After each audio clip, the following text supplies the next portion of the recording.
hockey fans, are you ready to brave the wild with me, your host, Paladino Joey, or Joey Awajan? Brave the Wild is available on Apple Podcasts, Google Podcasts, iHeartRadio, Spotify, and TuneIn Radio, and I'm sure others. Thank you once again and always for joining me today. Where the Minnesota Wild last week played 4 games and went 3-1. Not bad, eh? As I like to say. Rhyme not intended, it just came out.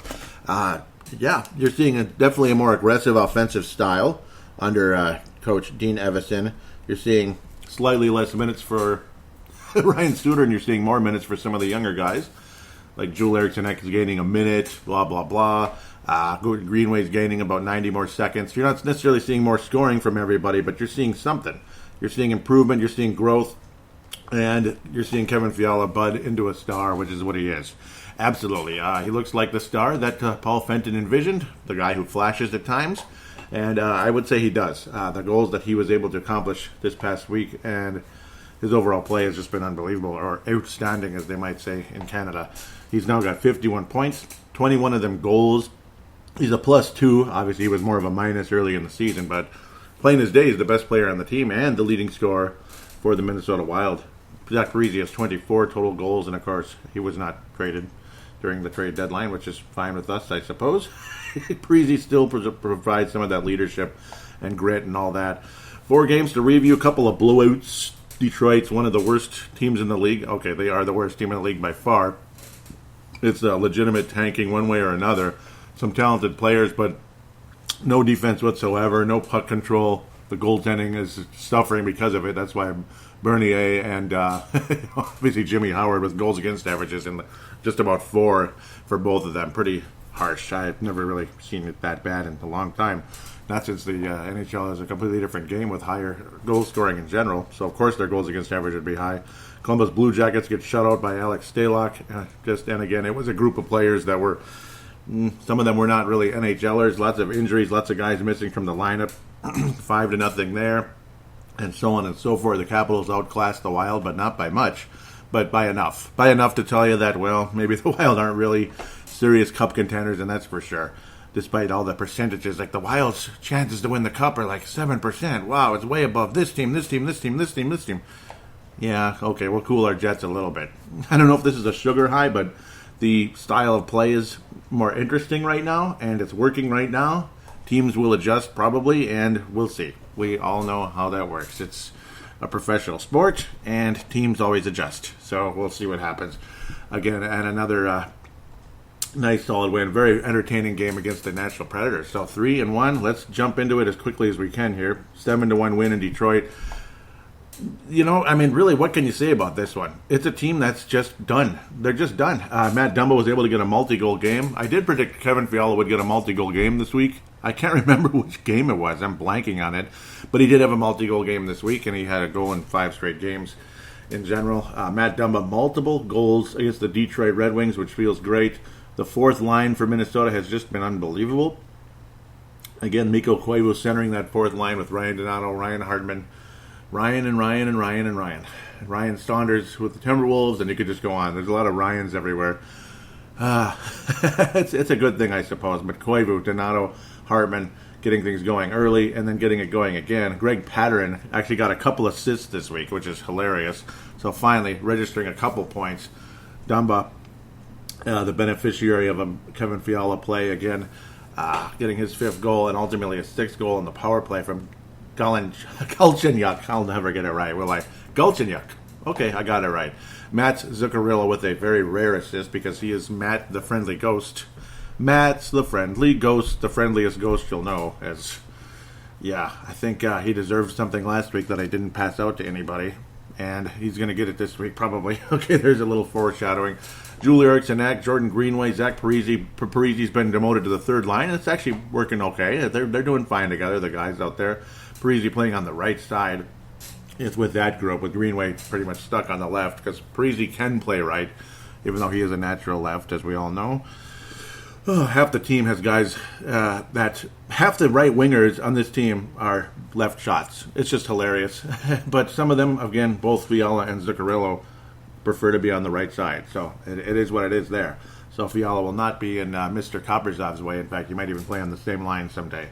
Eric Stahl, his 19th goal. Fiala just piling on the points one way or another. Fiala got his 18th goal of the season, making it 6-1. Added another assist. He had a couple assists in this game. Fiala just finding a way to be a part of something throughout the entire game. Anthony Mantha, the only goal scorer for Detroit, and again in this flat-out butt-kicking where Detroit there's just nothing there. I mean, there is nothing there. Most of their shots on net were just kind of adequate, and were just what they are. It was kind of like Minnesota against St. Louis a few weeks ago, where it was just, wow, we really peppered Binnington, but yeah, the shots were all from far away. So it was just putting the puck on net, which is nice and everything, but it's not always the most productive thing. Both Dumba and Fiala with 3 points in the game, +4 for Dumba and Brodin. That pairing has been fantastic. Can't really complain about them at all. Even Greg Patterson was a +2 in the game. Believe it or not, definitely not one of my favorite defensemen. Again, good guy, but I don't know. He's not really that good of a player, obviously. Greenway, again, rare goal on the season, only his 8th. But at least some of the guys are starting to pick up the pace a little bit. Joel Eriksson Ek now has 29 points on the season. Cunnin came back from his injury and scored against the Nashville Predators. That was nice. Nice to see him back. Unfortunately, Carson Soucy out probably three or four more weeks, which is a bummer. Zuccarello finally at 34 points. He got a couple, and Spurgeon reached the 30-point mark. Good for him. Fiala reached the 50-point mark. Good for him. Dumba now at 24 points on the season, thanks to that 3-point game. As again, he's been behind the. He's been over par for quite a while. Let's see if we're getting back to par pretty soon, which would be great. Foligno hasn't factored in the scoring in quite a while, unfortunately, but that's what you could expect. The one guy I'm kind of sad, I'm sad and disappointed with right now is Jerry Mayhew, Jerry time. And I guess, should we really be surprised? I mean, of course, again, 39 goals in the AHL. Can it translate into 10, 15 goals, 20 goals in the NHL? I don't know. Maybe he's just one of those guys. Maybe he's just one of those guys who dominates the AHL, comes up to the National Hockey League, and not a whole lot happens. He did have 2 goals earlier in the season during a 6-game stint, but unfortunately, in the last 5 games, he's been completely invisible despite playing on the top line. So, I don't know what to say. God bless Jerry Mayhew, but I don't know what to say. Hopefully, there's still a chance, but if he does play in the NHL, obviously, it's 4th line minutes, like a Koivu Hartman thing, but unfortunately, his spot is taken by Ryan Hartman, and Ryan Hartman deserves to be getting minutes in this league. Ryan Hartman is a legitimate NHL player. He's got 9 goals. He's got 19 total points, and again, that 4th line has been freaking awesome. But everybody, and I mean everybody that knows a little bit about hockey, particularly in this town, is that Ryan Donato needs top 6 minutes. He needs to be in the top 6 because he's got some special skills that other guys don't. He's got serious special skills. Nobody is playing less minutes than Ryan Donato for a 14-goal scorer in the National Hockey League. That was a statistic brought up by Michael Russo, again, one of the elite reporters in this town when it comes to hockey. Of course, for the Athletic there, Ryan. I just call him Ryan because everybody's Ryan. Just call him Ryan. Ryan Russo. No, I'm kidding. Everybody's Ryan somewhere. But no, I'm sorry. I'm really sorry. Yeah. Ryan Donato, though, obviously has elite skills. Well, maybe not elite skills, but he's got special skills that can make him a 20-plus goal scorer in this league. Maybe 25, maybe 30 someday. He's small in stature. His back check isn't that good, but, well, it is what it is. I mean, back in the old days, guys didn't really back check at all, and that's why he had 7-5 type of games. You saw a beautiful back check by Kevin Fiala against his old team later on during the week. It was a beautiful sight to see, poking the puck away, and he just does a great job. Kevin Fiala has been playing a complete game now. His confidence is just off the charts. Let's move on to the Columbus game very rapidly here. Last game was the 27th. Thursday against Detroit. Now Friday, back-to-back situation, and Alex Stalock stays in net. 2 games, 1 goal. 0.5 goals against the Columbus Blue Jackets, again, depleted roster, and the Detroit Red Wings. Maybe Mr. Dean Evanson believed that, what's the point? Obviously, Stalock is playing super well right now, and, he's not facing too much danger against either one of these teams. Kevin Fiala, surprise, scores again, 19th goal of the season. Parisi did add a good number of goals this week. Actually, very respectable since the whole trade thing goes away for good. Ryan Hartman would get his 9th goal in the game. Spurgeon is 11th. Spurgeon obviously now getting into double digits again.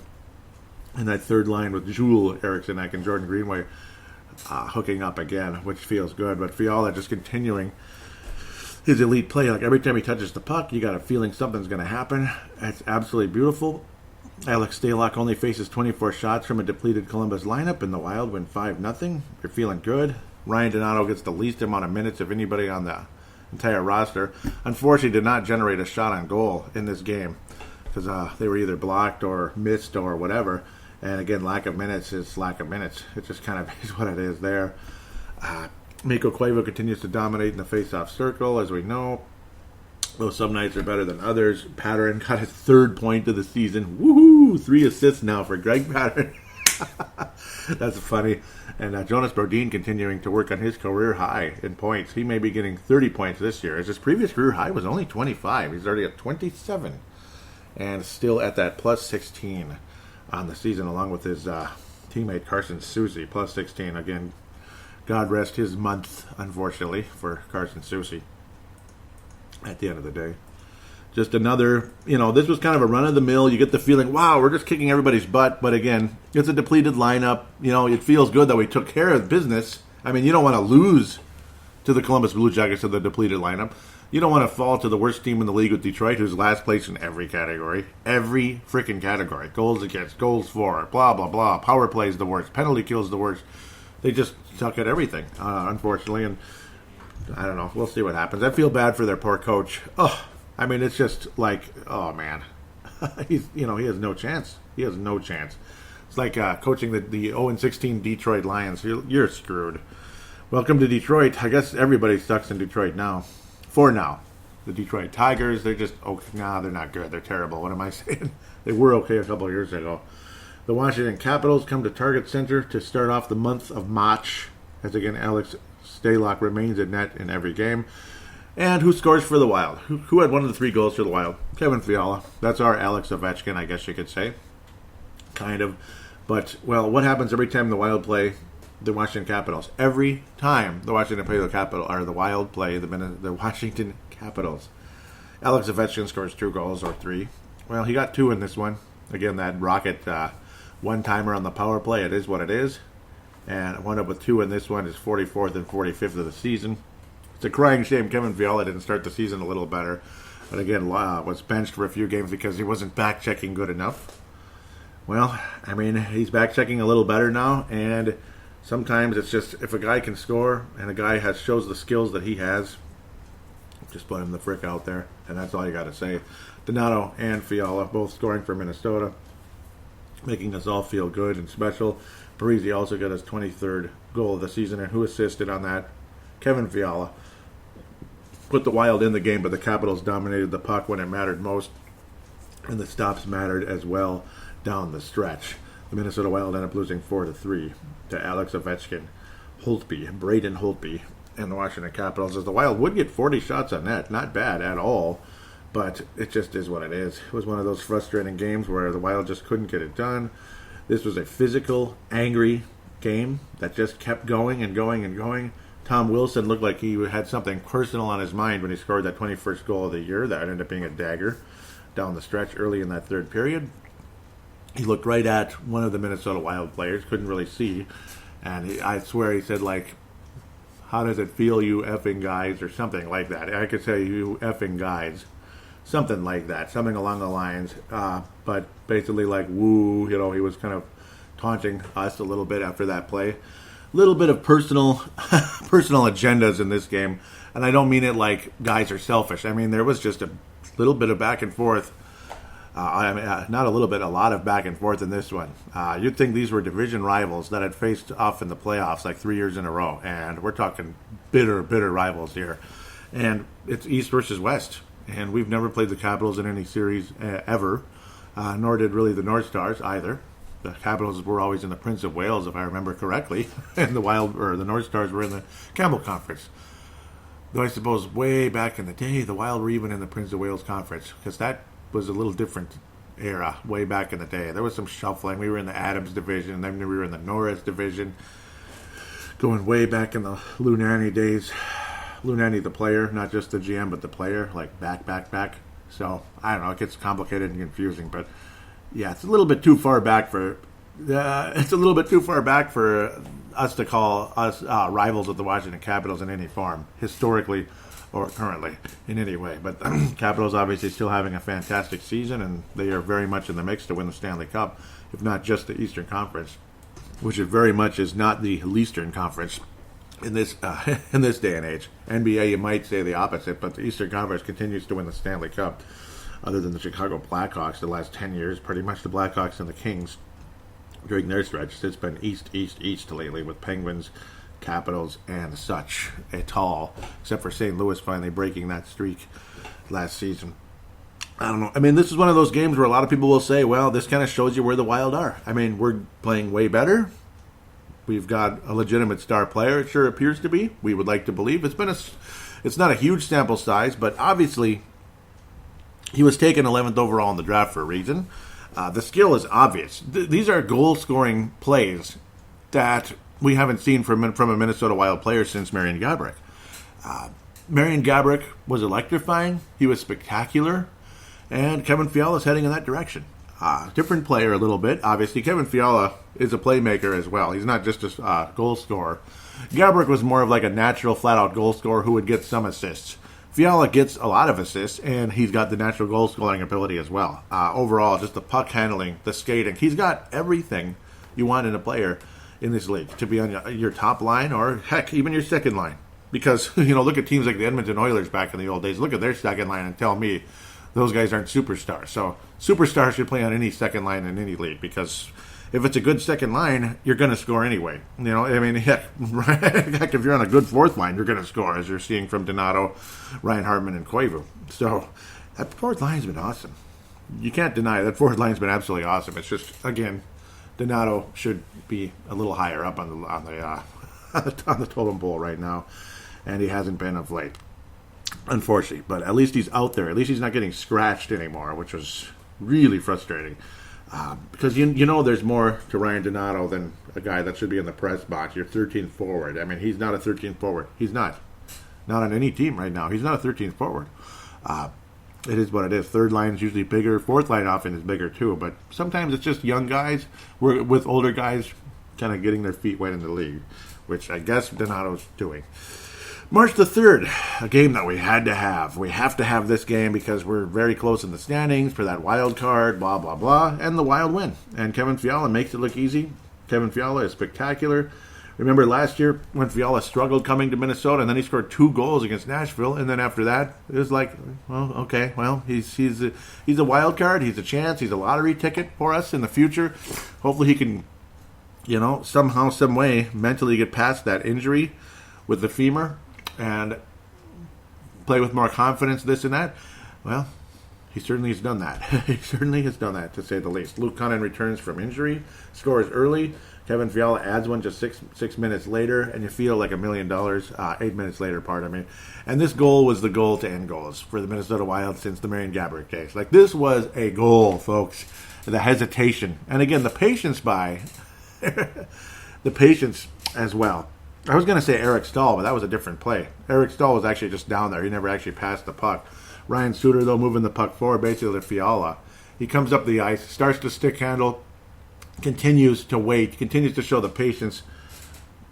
The Nashville defender goes down, and Fiala continues to wait until the player slides out of the way. Natural play there.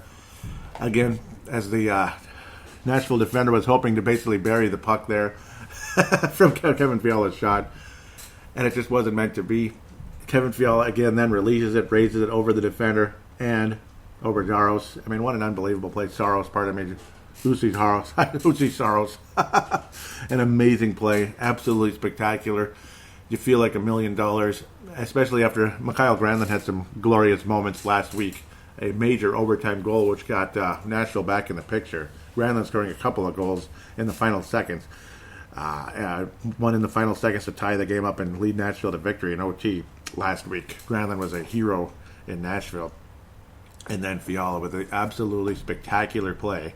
The goal of the year for the Minnesota Wild to this point. Maybe he'll have an even better one coming up. We'll see what happens. But an unbelievable moment. Basically like, yeah, you have Granlund. He had his moments. But we have Fiala now. So there it is. There it is, Nashville. We're the ones with Fiala. You're the ones with Granlund. And it was a huge play, a spectacular play. The Wild ended up passing Nashville in the standings for now. And we feel like $1 million after that play. A lot of us are thinking, okay, this team is not a serious cup contender. What's the point? Blah, blah, blah. But I don't know. Maybe we can compete. Not for the cup necessarily, but I guess get back in the mix again. You want to get a high draft pick, but it looks like that's not happening now at the end of the day. But hey, if we wind up with 15th or something, maybe there's another Kevin Fiala there. Maybe there's a Brock Besser. I mean, there are good players in the draft that aren't taken in the top 5. They're there. Identify them and take them, please. That's what we're hoping and praying for as we head forward. Just an awesome week for the Minnesota Wild. You're seeing, again, young guys step up. We're still begging for Donato to get more minutes. You're seeing Kevin Fiala become the franchise player for Minnesota right now. And this was with Kirill Kaprizov coming maybe in a month and a half here from the KHL to the Minnesota Wild.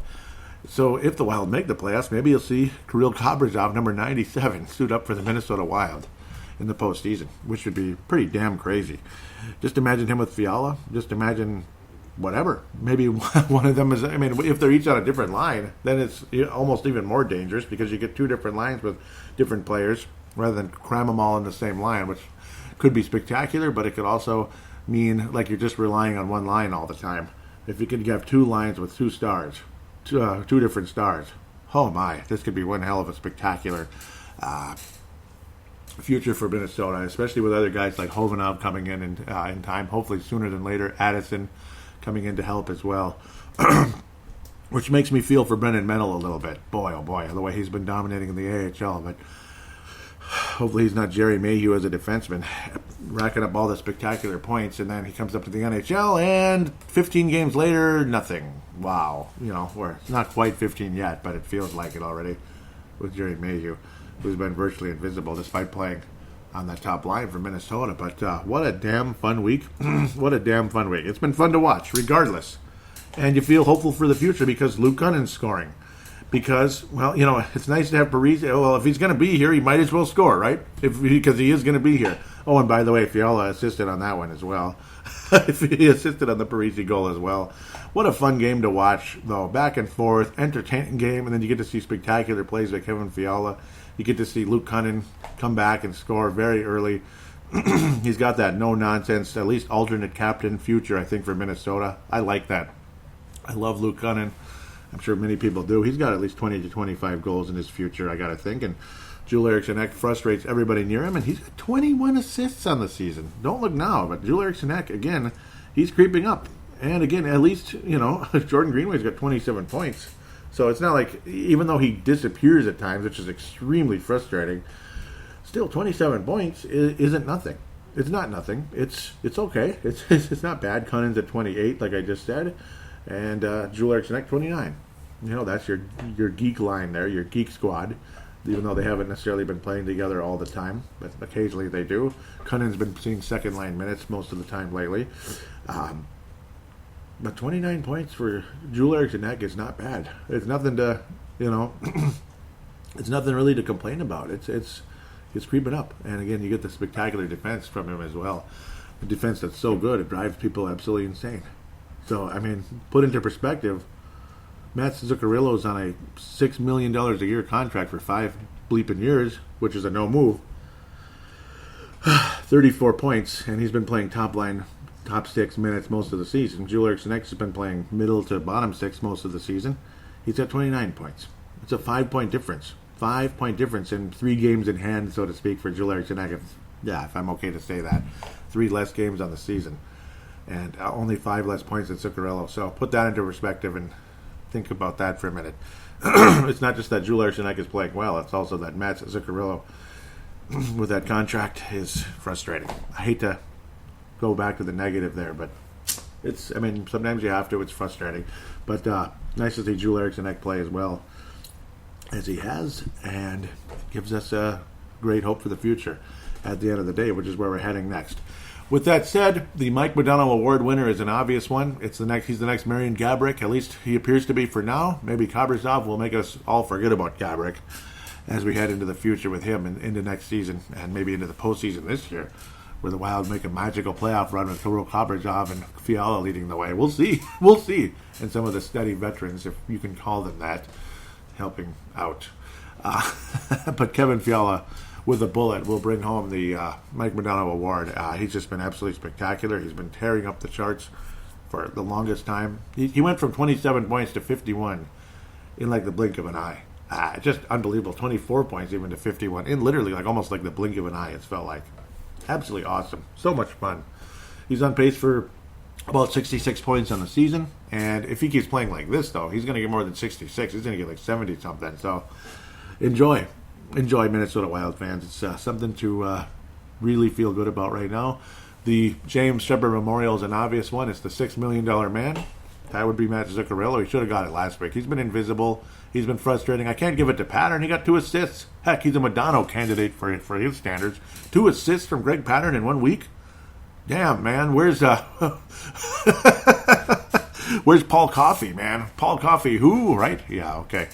Paul Coffey, like 70 points a year, 80 points a year, 90 points. That guy was the scoring machine for a defenseman with the Oilers and the Penguins and the freaking Red Wings, and you could go on forever. But that's how I feel right now with Matt Zuccarello, Kevin Fiala. What a contrast there. Oh, my. Whew, boy, are we fortunate to have Kevin Fiala. What a great trade, and thank you, Paul Fenton. Sorry that things didn't work out, but thank you for that trade at the end of the day. With that said, we'll take a quick break. We're going to preview 3 games. We're going to look at the prospects, and we're going to get to you guys on Twitter. Hashtag BTWMN for your questions and comments. Going to be fun.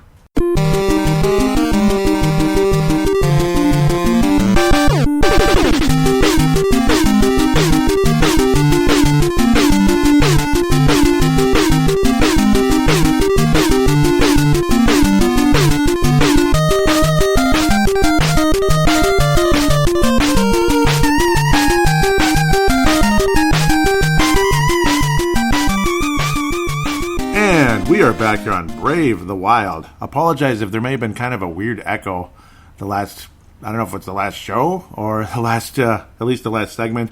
I don't know if the way the microphone is angled was so great, so I deeply apologize for that if it's kind of irritating. Just a slight echo, not like a bad one. It's never going to be perfect because, yeah, it's not like this is $1 million studio I'm in right now or anything. Welcome to life, right? Welcome to life. Minnesota Wild have 3 games coming up as we continue into the month of March, all in California. And for the first time that I can remember, they all suck. They all suck, but they're all dangerous. Minnesota Wild have always struggled in California, at least for the most part. San Jose Sharks played pretty damn good against us. Dean Evason's debut as the NHL head coach was not a good one. Wild got shut out by the Sharks. Oof. Shut out by Martin Jones and the Sharks after they give up like 19 goals a game. Great. So now we go to the Shark Tank where we used to never win. And I don't know, it's not been great to us. Head to Los Angeles Staples Center, and then, of course, Anaheim, California as well. So, California curse back in the day, I used to call it, where every time we'd play the California teams, we would just struggle and lose. Well, the Sharks have won the season series. Congratulations, or congratulation, right? That's the Ghostbusters NES screen if you actually beat the game, which pretty much you need Game Genie to do because nobody can beat that game without cheating. Nobody can beat that game without cheating because just going up the stairs. Just check out the Angry Video Game Nerd video and you'll see, and probably other videos as well. But the Sharks have won the season series. Will the Wild get swept this year by the Sharks? Very possible, but we'll see. I like the way the Wild are playing right now. San Jose Sharks win way back on November the 7th, 6-5. Brent Burns had a fun night that night, and both teams scored like crazy.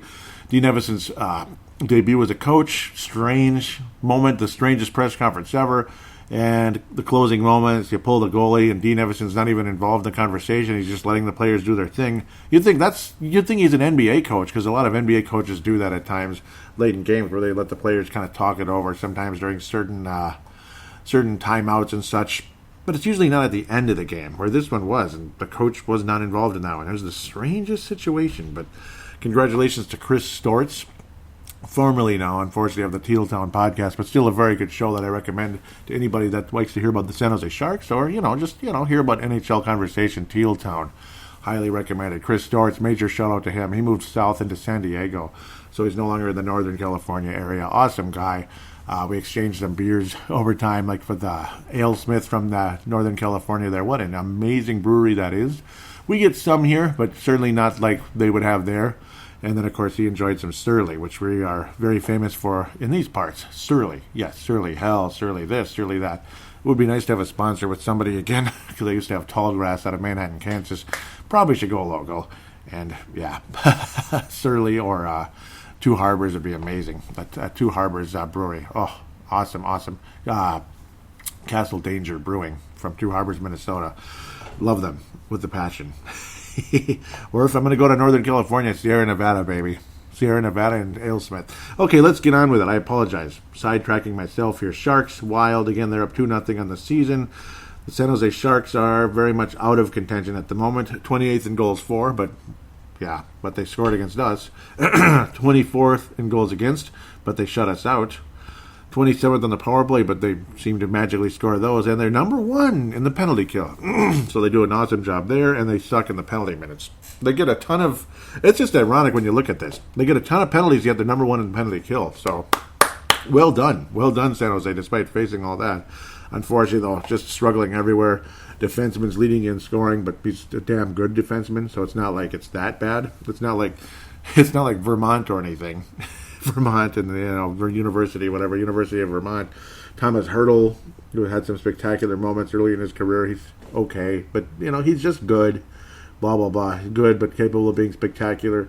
The oft injured Erik Karlsson has missed 10 games this year, but 40 points, minus 15. Brent Burns is a minus 18, again leading the way with 44 points on the season.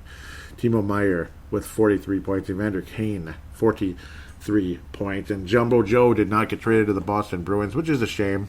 Would have been cool, but I suppose he spent a lot of years in the Sharks as well. I feel for that guy. Stuck. Yeah, he's probably not going to win a Stanley Cup. Maybe he'll come back next year. Still can play. I mean, he can still play. Only 5 goals, but whatever. I mean, if he's playing a Matt Cullen role, so be it, because he's doing a damn good job of it in the bottom 6. 28 points on the season. That's not bad.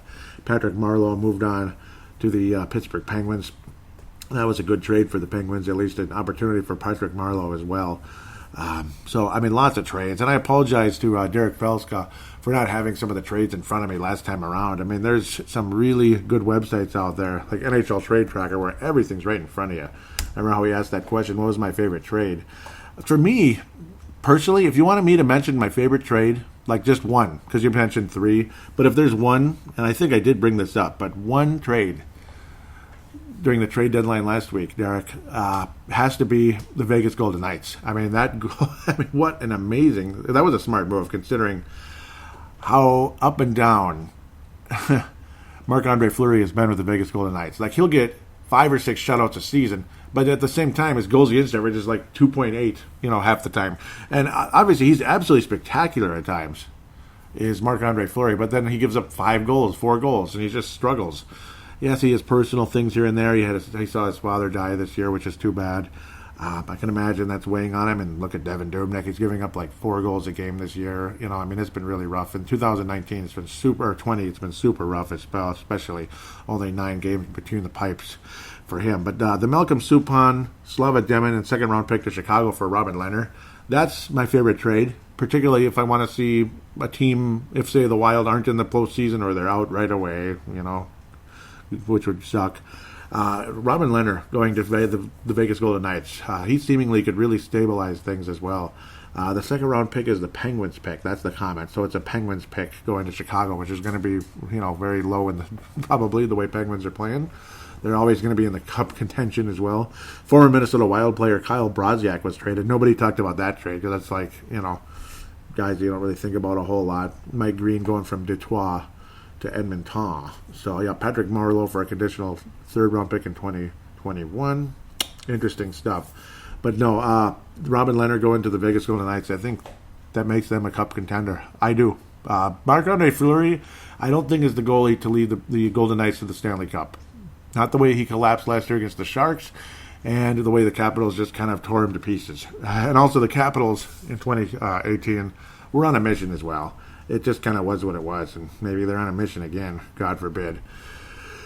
And Paggio going to the New York Islanders kind of killed any hopes for the Wild to make a trade of Koivu, obviously, even if he wanted to, but she wasn't going to.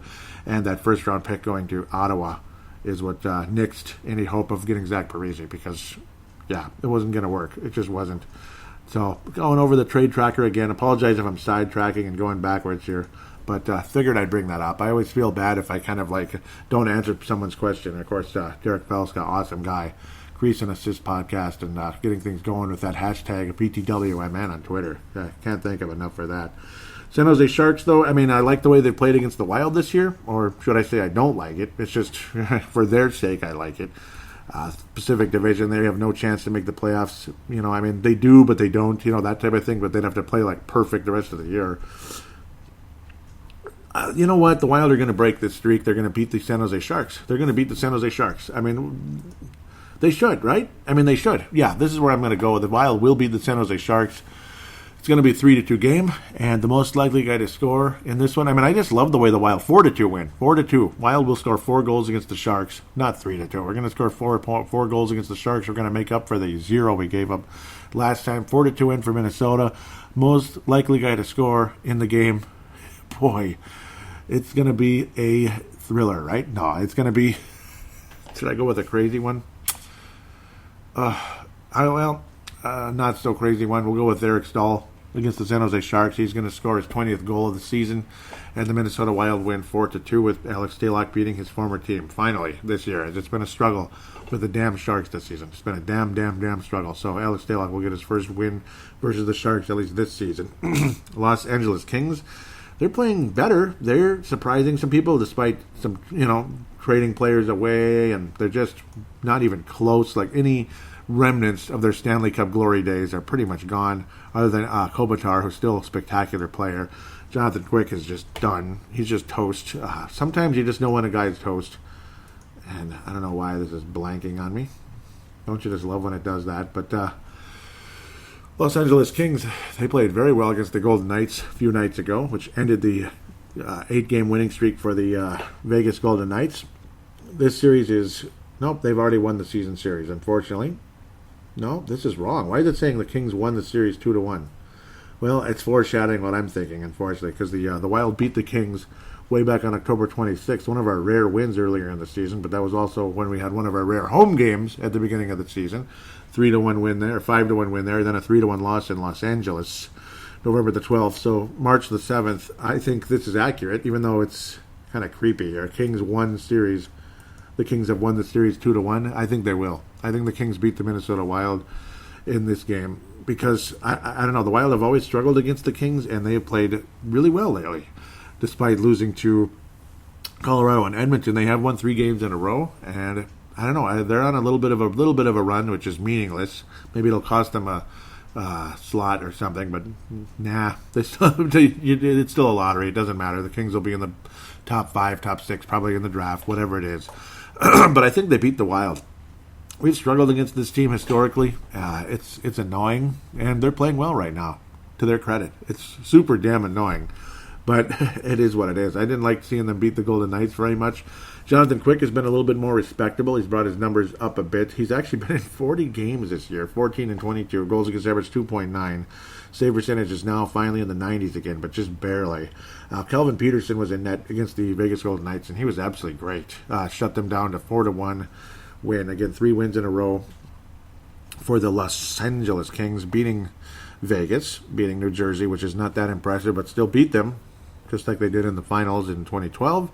And they beat the Pittsburgh Penguins 2-1. Very impressive win for the Los Angeles Kings. Anze Kopitar still 59 points on the season, 20 goals. He was a big player in that win for the Kings over the Golden Knights. They look good. It's annoying at times, but it is what it is. Matt Roy makes me think of Matt Foy, the former Wild player who intrigued some people. Alec Martinez had gone to the Kings, or from the Kings to the Vegas Golden Knights, the Stanley Cup winning goal in 2014 versus Lundqvist and the New York Rangers. Unfortunately for them, he put that in and iced it in Game 6 for the Kings' second Stanley Cup. Will we see Peterson? It is what it is. I think the Kings win the game, though. I think it's going to be like 3-1, 3-2. Most likely guy to score will be Zach Parise versus the LA Kings. Now, let's say Kevin Fiala is going to... Nope, it's going to be Zach Parise. Fiala will probably score some points, maybe even a goal. Maybe he'll score a goal in both of these games. But I'm just picking other people for now. I got an opinion going into Anaheim. A little different situation there. Which, yeah, you probably can get where I'm headed towards there. But I think the Kings win this one, kind of a 3-1, 3-2 type of game. Most likely guy to score for Minnesota is going to be Zach Parise. But unfortunately, a loss for the Minnesota Wild. Why would I have a feeling Devin Dubnyk's going to be a net versus the Kings? I just got a weird feeling that's what's going to happen there. Regardless, I should go over what the Kings' overall stuff is as well. Only 30 in goals for 30th place per se. 15th in goals against. So the goaltending has been respectable, despite Jonathan Quick having an awful start to the season. He's kind of gotten it together a tiny bit. And in a slightly more respectable range again. 22nd in the power play, 28th in penalty kill, and 4th in penalty minutes. Whew. So 4th in the positive side. So they're the 4th least penalty minutes, which is good for them. Move on to Anaheim. The Anaheim Clucks. They're in 7th place. The Kings are in 8th. But again, the Wild lose to the Los Angeles Kings, which will be annoying and frustrating. But, it's kind of like welcome to hockey. Minnesota's been kind of up and down against Boudreau's former club, the Anaheim Ducks, during the course of his run with Minnesota. Now you got Dean Evason coaching the Wild versus the Ducks. And I don't know, it just kind of is what it is here. You're hoping for some success against them. As historically, the Ducks have been a struggle for Minnesota, even when they're not good, but they've been good forever. It's a tied series right now. Minnesota won 4-2 in Anaheim. The Ducks won in a shootout. Now, again, the one in Anaheim was way back November 5th. The shootout was all the way back in December the 10th. Wow, that's a while. Wild were playing significantly better at the time, but gave up 2-0 in that shootout, which is so annoying and frustrating.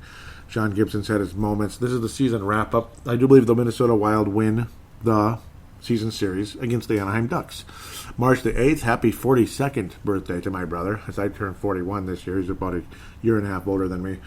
Carson Soucy, of course, out with injury. The Ducks will not have Lindholm, most likely, Cam Fowler, or Gudbranson in the game. So Eric Gudbranson in the game. Minnesota, again, we're 4-1 in our last 5. Anaheim's 3-2, not bad. They beat Edmonton 4-3, who's been playing super well, by the way. Edmonton, they're hanging on there with the Vegas Golden Knights, which is pretty impressive, actually. 3-2 win versus Pittsburgh. What's going on with Pittsburgh lately? 3-0 loss to New Jersey. Okay. 6-2 loss to Chicago. Okay. Though they do have the same 2 stars there. Colorado Avalanche. They beat the Colorado Avalanche in Denver. Well, okay, 4-3. Impressive. Ducks have actually been playing pretty good lately, to be quite fair. They are 29th in goals for, 26th in goals against, 31st in the power play. 31st in the power play. Wow. So, okay. 25th in penalty kill and 29th in penalty minutes. So they have the worst power play in the league. So we'll probably give up 2 power play goals in the game. Okay, sorry. I had to say that. I'm sorry. Ryan Getzlaf, the old wily veteran with 41 points on the season. Kind of a defensive, generally. Well, they're not. They're kind of like Detroit right now, aren't they? They're kind of like Detroit. Like, they stink in a lot of categories. They give up goals. John Gibson's giving up 3 goals a game. Ryan Miller's giving up 3 goals a game. 1 shutout on the whole season, and it's only for Gibson. Yet they're still ahead of the Kings because they have some shutdown type moments, I suppose.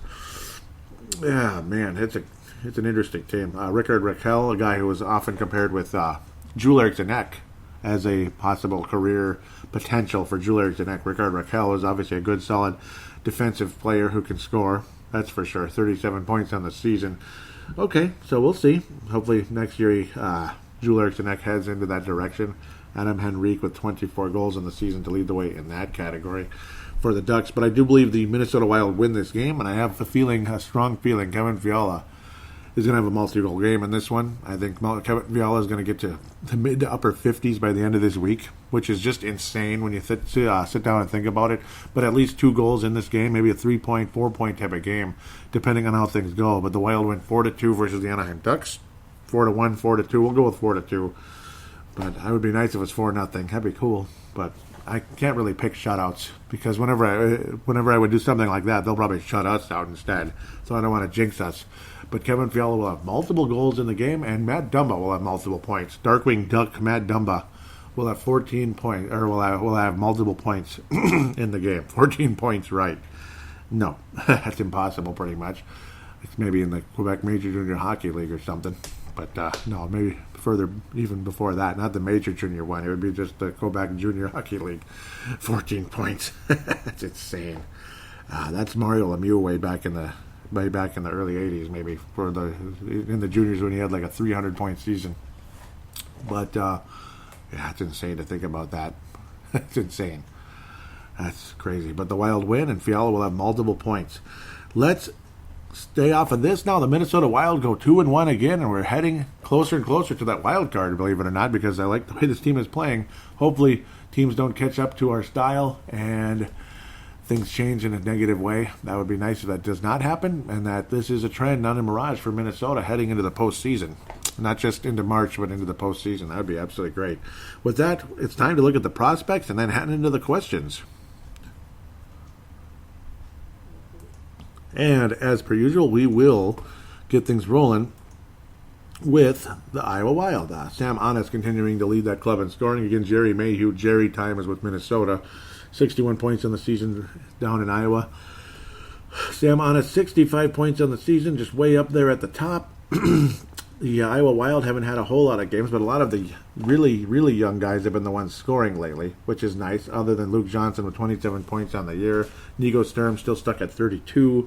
Louis Belpedio stuck at 19. Brennan Mendel's up to 44 now. He had just one assist this past week. We've had some low-scoring games and not too many. But Connor DeWeer now at 18 as he added a goal and an assist most recently as he continues to gradually climb up there. He might pass Louis Belpedio by the end of the season.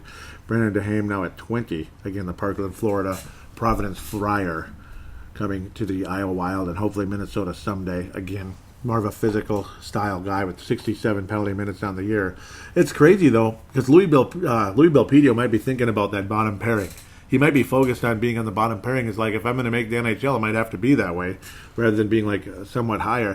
102 penalty minutes on the season. Louis Belpedio has definitely been a physical force out there, and of course, getting in numerous fights during the course of the season as when we've been keeping up with the Iowa Wild.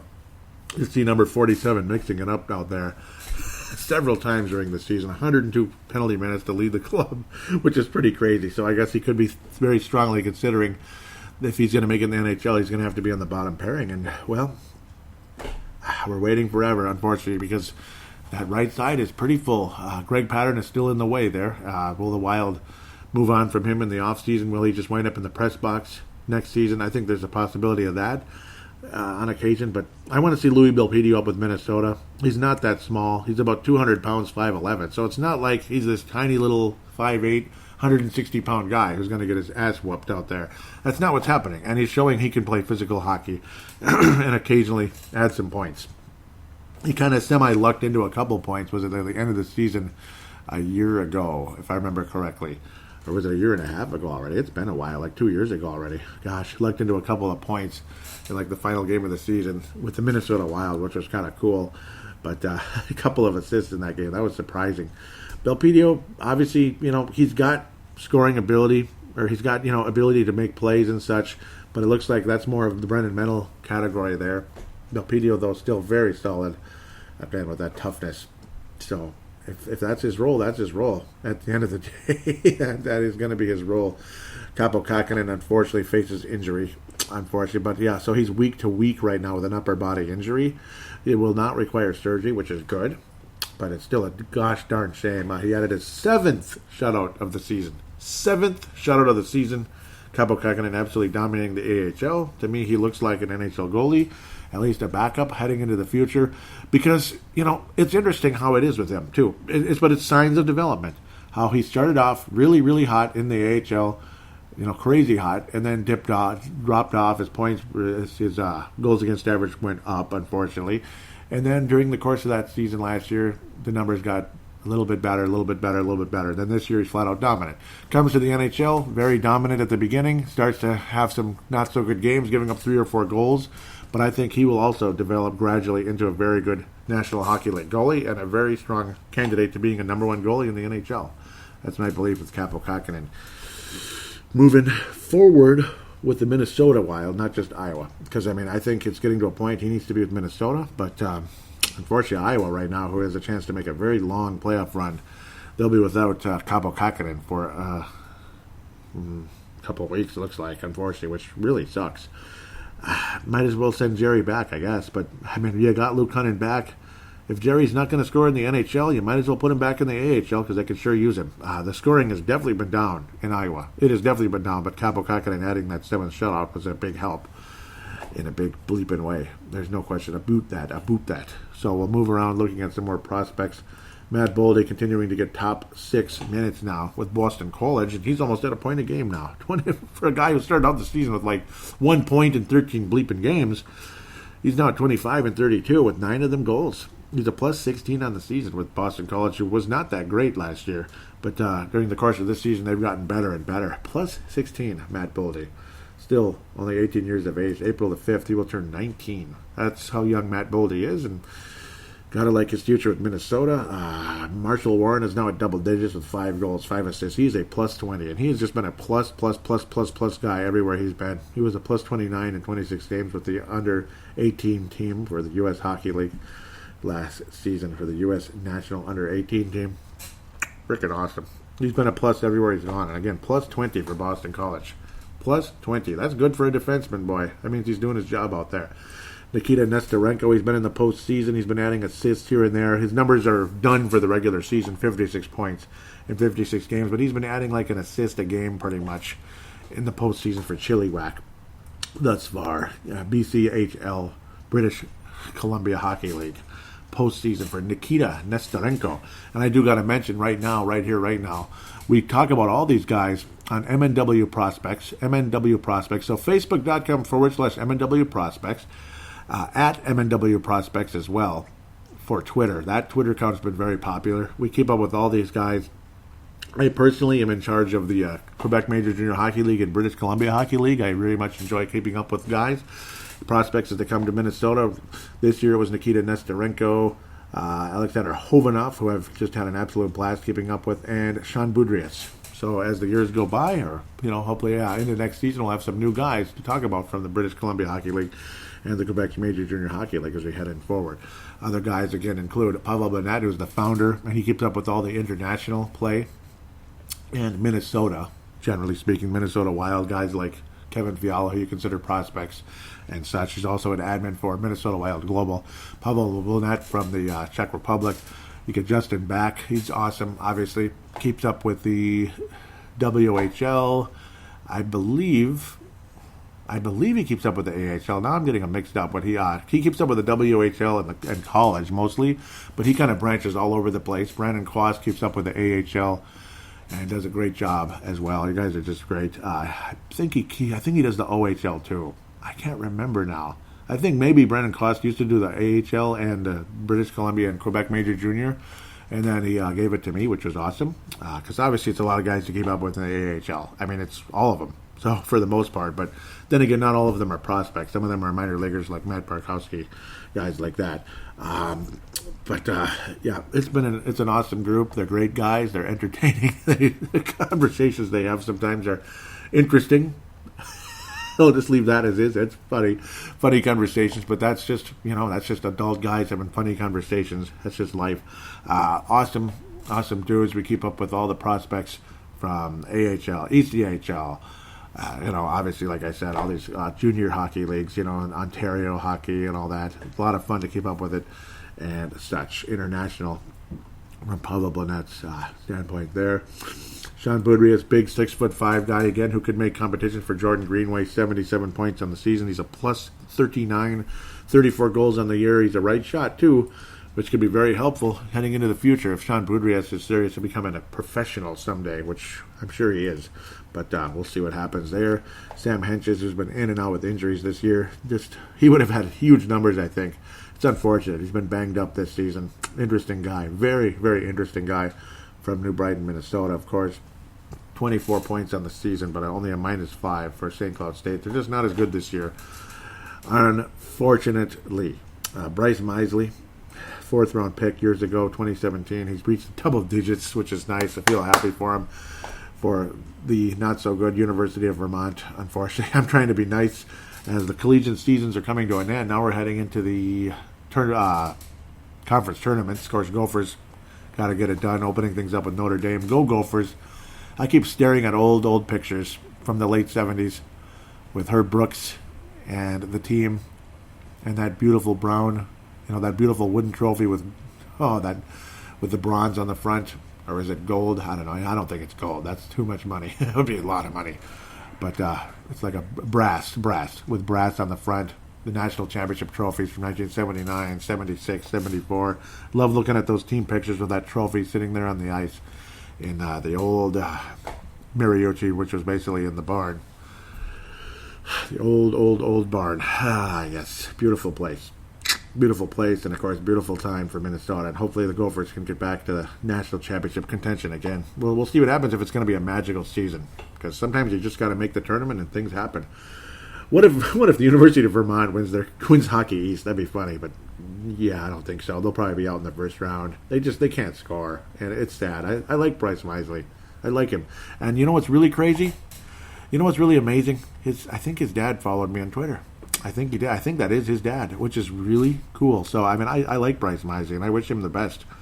I'm not making fun of anybody. And I think that is his dad. I really do. And if he happens to be listening to this show, 1 in a million chance.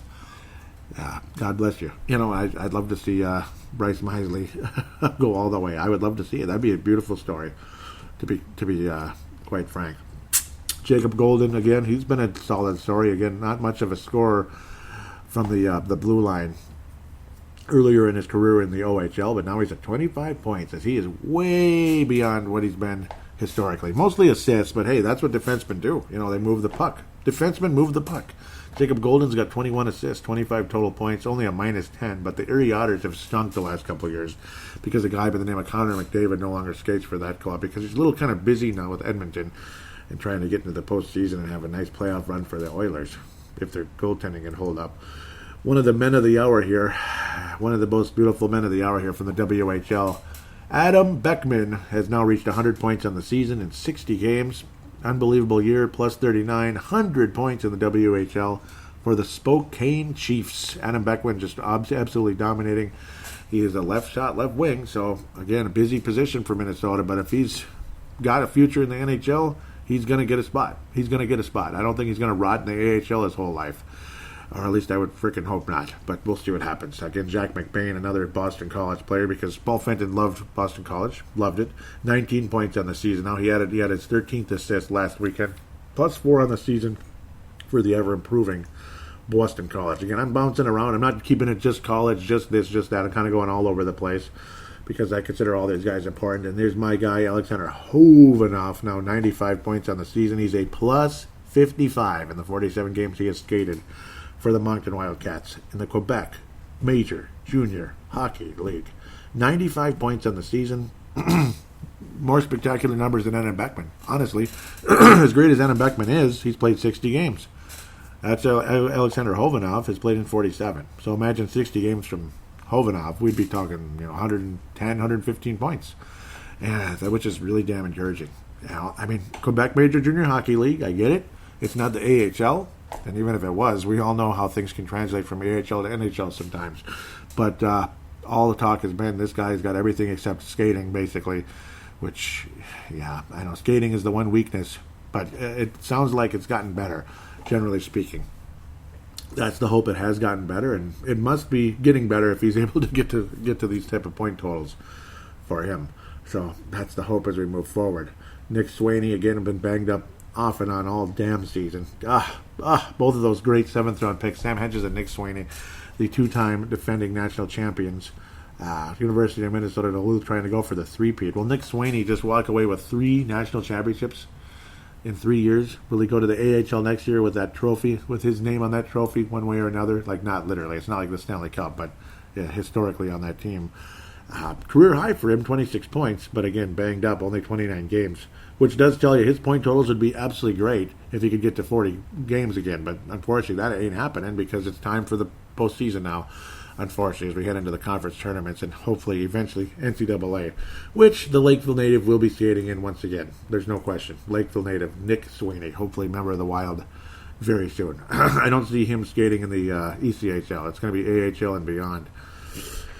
Ivan Lodnia, again, another guy, banged up, but has now reached 60 points in the season, almost 2 points a game, and 38 for the OHL's Niagara Ice Dogs. He's a +6 for the Niagara Ice Dogs, again, after leaving the Erie Otters for Niagara. Didn't score a point in 6 games with Iowa a couple years ago, unfortunately for him. But he's been damn good when he's played this year. He's dominated the OHL, and hopefully this coming season, finally, Ivan Lodnia will be at least in the AHL and will show something of hope there. Boy, I better get to the questions. Lots of prospect conversation. Time to move on into the questions and such. At Brave the Wild.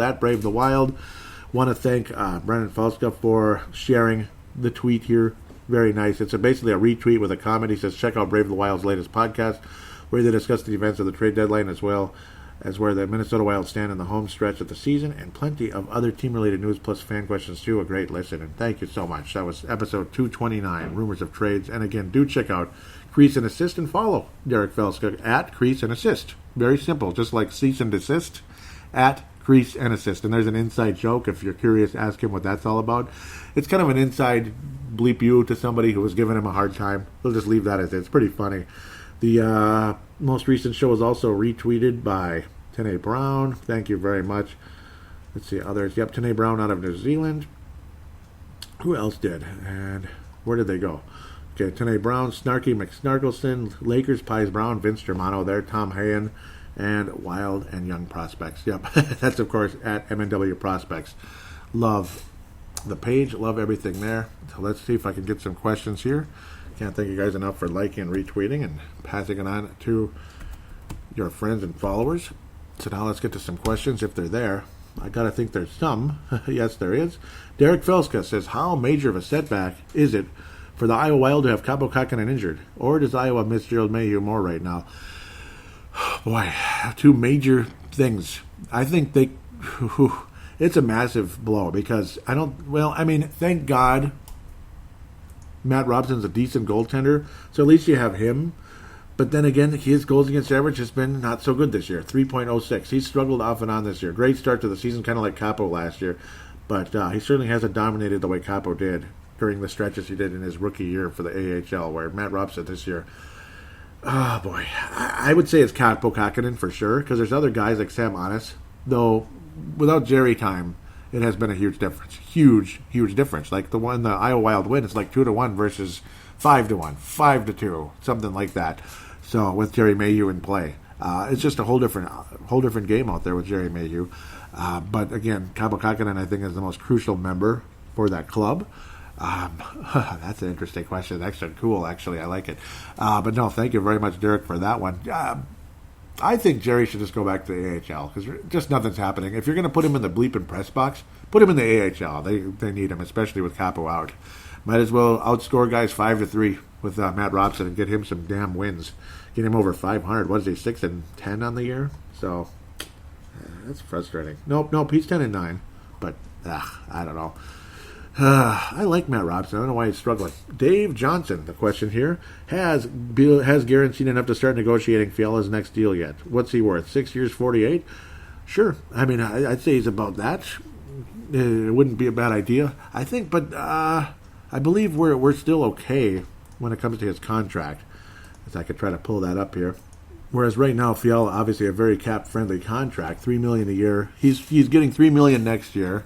And then he's a restricted free agent after next season. Kevin Fiala, they might start talking about it, though. I wouldn't be surprised if in the summer they start talking about it because, again, next year will be the final year on the current contract. Then he becomes a restricted free agent. Thankfully, restricted and arbitration and all that crap. But I don't think we're going to go to arbitration. It will be a very significant increase. They could still start. They could start talking about it, which might be a good idea because if Fiala gets like 90 points next year, it's going to be a big contract. It might be tough to keep him.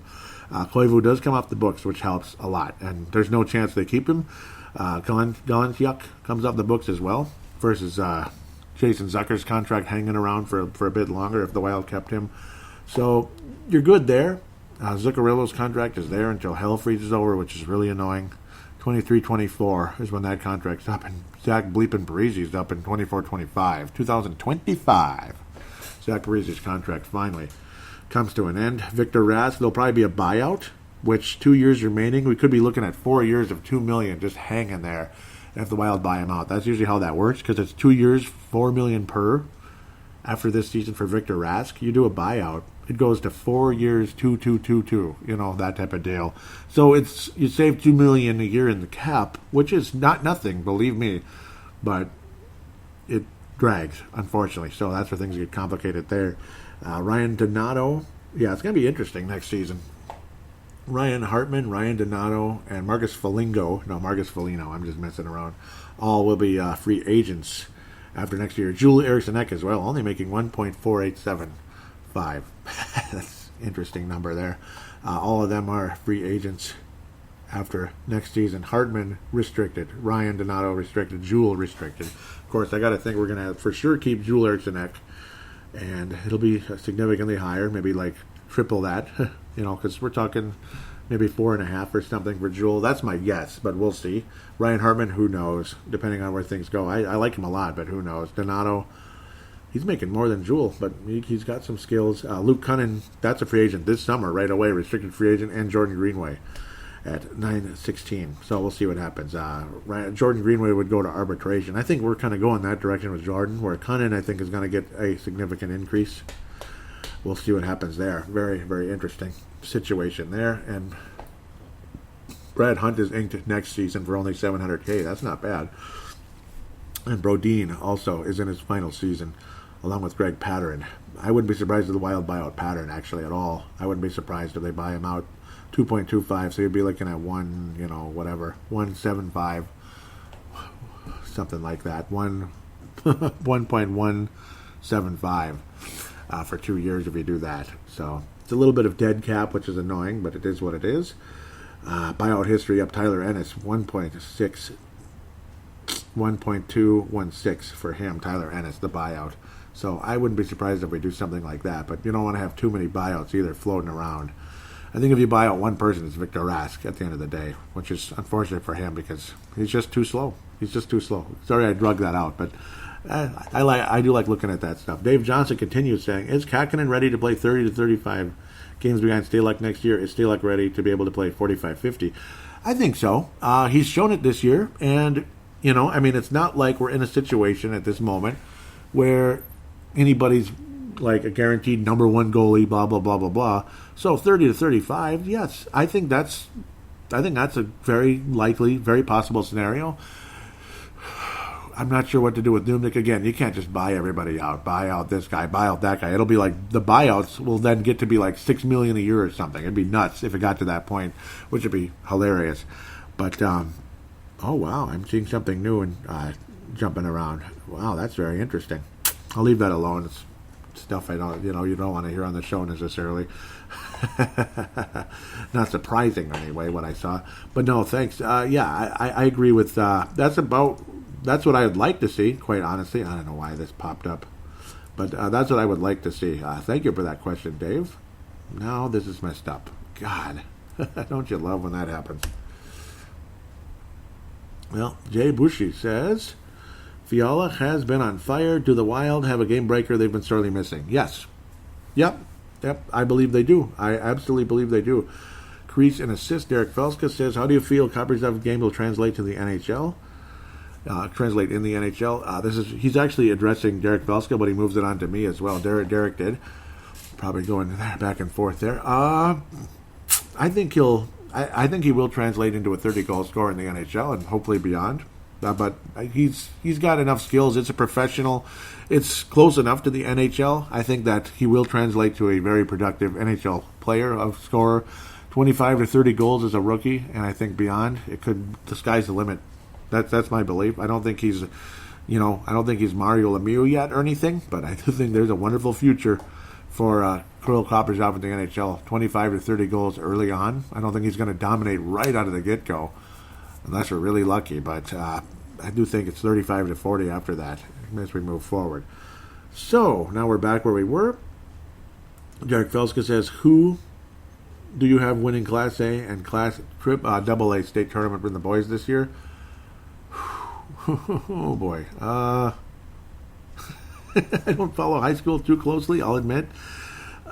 But It's fun to keep up with, though. I mean, because if there's any sport, see, I don't usually like high school sports like football, this and that. But if there's any sport, it's going to be hockey. In Class A, Warroad looks absolutely fantastic. St. Cloud Cathedral, boy, 11-2 over Mankato East Loyola. What is this, Loyola Chicago or something? You know who's going to win Class A, don't you? You know who's going to win? See, we're already at the Final Four. As tomorrow, it'll be playing Warroad versus Matomidi, and of course Hermantown versus St. Cloud Cathedral. Hermantown and St. Cloud Cathedral just killed their opponents. I mean, just killed them. 11-2, St. Cloud Cathedral. Did they use it all up? Because Hermantown's got this magic to them. I mean, they've won so much. I remember though they got to the final, 7 years in a row and lost, but they kept getting back, and then they finally started winning every year. It's not the same coach anymore though. Who is going to win Class A in this Final Four? Boy, is it just going to be number one Warroad and we're all set? Right now, I'm going to go with Hermantown. I just think there's magic there. So Hermantown Class A, Class A. No, I'm kidding. Andover versus St. Thomas. I think Andover's just awesome. Moorhead's got that great history. I love that M. Reminds me of a certain team. And Blake, number 2. Pretty cool against Maple Grove. I ain't cheering for Maple Grove for some reason. I don't like Maple Grove very much in general. Nothing against them. Just not I don't know. I don't know. I think Andover wins the A. I think the number 1 team wins the double A. Pardon me. Andover's going to win the double A. They're just above and beyond. Hard to believe Edina's not in it this year, but I guess you're going to have a down year once in a while. I would have picked Edina every bleeping year with Kurt Giles there, but that's the one. That's, I guess you could say, the high school hockey team that I tend to get behind the most. Cool, though. That's where I'm going with Hermantown and Andover. What do you think of that? Justin Back says, my bad. I would like to discuss my questions. Which one? Let's see, who's he talking to here? Ooh. What's going on? Whoa, kind of back and forth here. So, Justin Beck says, I think Tom has this covered. How do you feel about Constantine? Don't forget to add the hashtag. Okay, so that was the question. No problem, Justin. No problem there. See if we can get back here without losing everything. Okay, good. Thank God. Fudge. You click this, and then everything pops up, and you don't want that. Tom Hand, there he is. When the org shit-canned Bruce Boudreau, many were upset, but the team is playing well under Dean. Is it just a different voice, or the style been altered? Well, the style's more aggressive offensively, Tom. I would say, definitely. It's been a more aggressive offensive style, which hopefully doesn't bite us in the ass later on with our poor goaltending, because you know how that can be sometimes. When you open things up a bit, it can get ugly if the other team kind of responds in the other direction. Rich Blummer says, will the team try to move Dubnyk in the offseason? I hope so. It's going to be hard to do, but I hope so, Rich. Yeah, and welcome aboard. He just followed this week. Thanks for jumping on board. I hope so. And I think it's probably in their best interest because God bless Devin Dubnyk, he can't play anymore. I think they have to. I do think a change of scenery, Devin Dubnyk will play better. I think he'll play better on a Toronto, on a whoever, Calgary Flames. I think the Flames would be a good team for Devin Dubnyk right now because their goaltending stinks. David Rittich stinks. He stinks. And Cam Talbot's the backup. He's an okay backup, but it is what it is. Rich Blummer, given the team's reluctance to play Donato in a top 6 role, do they move Donato in the offseason? They might, but maybe hopefully Donato will move up in the top 6 role, but they might. It's a strong possibility.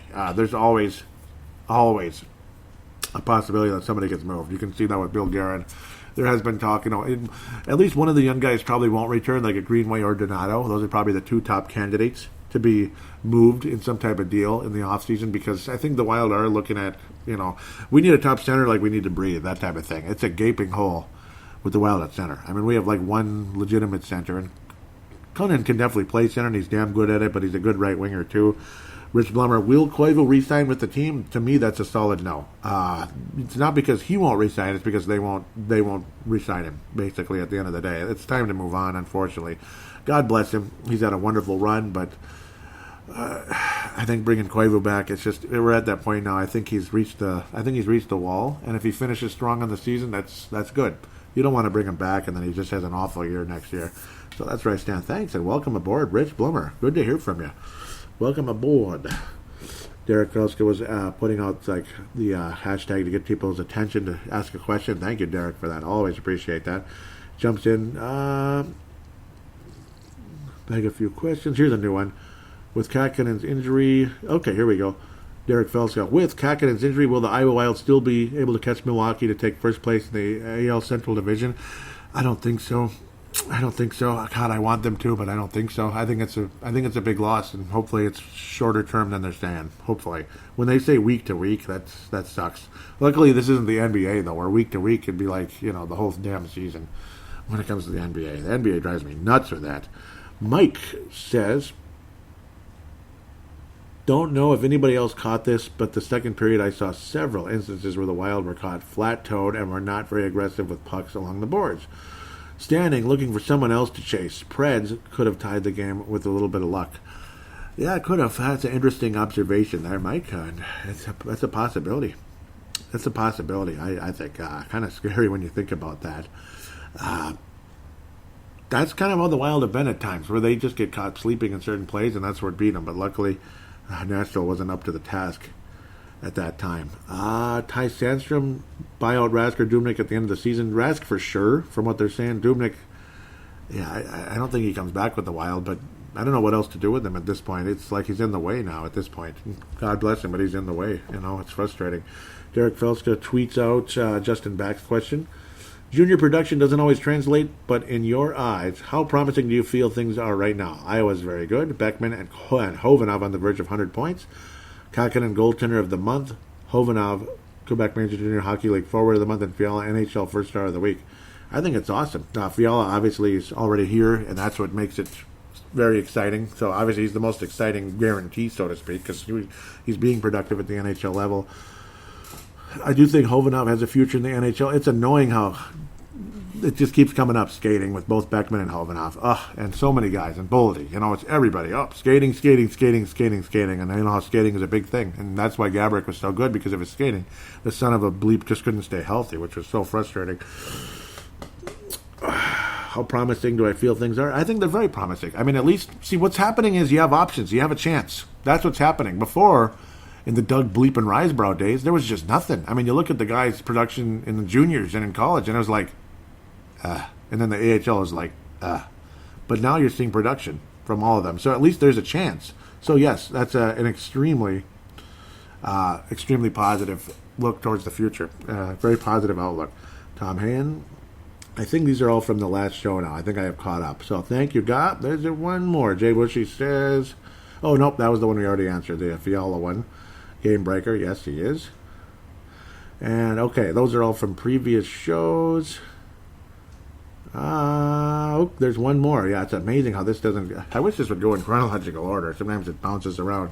Tom Haynes says, how does a situation like Donato finds himself in affect his mindset come unrestricted free agent time? For his production based on ice time, you'd think he'd have plenty of options. Yeah, production based on ice time is unbelievable, isn't it, Tom? His production based on ice time is pretty much number one in the league, actually, per 60 minutes. So he's basically tops in the league in that, which is crazy. Obviously, he's not the best goal scorer in the league, but he does a lot in a little amount of time, which is, frustrating for him, I'm sure. It's tough. It's tough to say. He might be an odd man out, but I would hope we can be able to get a lot in return because, you can't just give him away. That's the thing. This could also mean the end for someone else, possibly. But if you're just worried about his back check, whereas otherwise we just want to grind out everything, you're not going to win a whole lot that way. This one I already answered. Okay, wait, nope. How expensive is Fiala making himself, and will the organization be smart enough to write the check? They will, Tom. Yep, they'll be willing to keep him. With the way he's playing, there's no question about it. They're going to be willing to keep him. So, one way or another, hopefully it's not too much, but it's going to have to be a lot at some point. At the end of the day, thank you guys for your questions. There they were. Really appreciate it, guys. Appreciate it very much. You add a lot of layers to the show. It just adds another layer to the show to make it better and better. You're also welcome to call in as well if you want. Simply use the voice recording application in any smart device on the planet. Press record, treat it like a phone call, save it, and email it to paladinolive@yahoo.com, paladinolive@yahoo.com. Otherwise, Twitter is perfectly fine. Hashtag BTWMN. Very, very cool there. Thank you guys always for being a part of the show. You guys have made this show a lot of fun for me. A lot of fun. It's a teeny bit longer, but who cares? The longer the better if it's entertaining and it's fun and it's talking about the team we love and the prospects that give us hope. The prospects that give us hope. That's what's super important, because in the old days, and pretty much forever, there haven't been a whole lot of prospects that gave us hope. It was just free agent de jour, and then hoping for some kind of magical trade that almost never worked out. Almost never. Where maybe finally one did. And maybe now another one. With 2 different general managers in the last 12 months. Pretty funny. Hopefully this Addison guy works out nicely for the Minnesota Wild. He's about 50 points now in the OHL. So good for him. WHL, pardon me. As he continues to rise with the Hurricanes there. With that said, been a long show once again. But I've enjoyed every damn second of it. Every second of it. It's been a lot of fun, lots of hope, and lots of positivity. And we'll see. We'll see what happens with the head coach in the future, this and that. But I think I've said enough. Other than that, please write a positive rating on iTunes if you could. There was one there, and I better get to it right away before I forget. There was one there. I probably should have done it earlier, but I guess it usually is at the end of the show when I do this. And hopefully this loads up pretty quickly on Apple Podcasts. There it is. Great Wild Podcast. Kev Bear 66. Enjoy this podcast. I use this as my commute to work listen. Listen. Great job. Thank you, Kev Bear. I appreciate that very much. 5-star rating.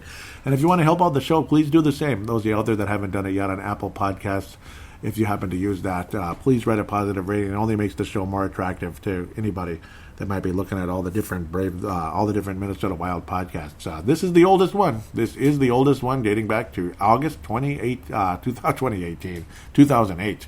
So we're talking about 12 years of Brave the Wild at the end of the day. So thanks again, everybody, for being a part of this. We'll talk to you next week, and hopefully the Wild can keep this up and go Prospects.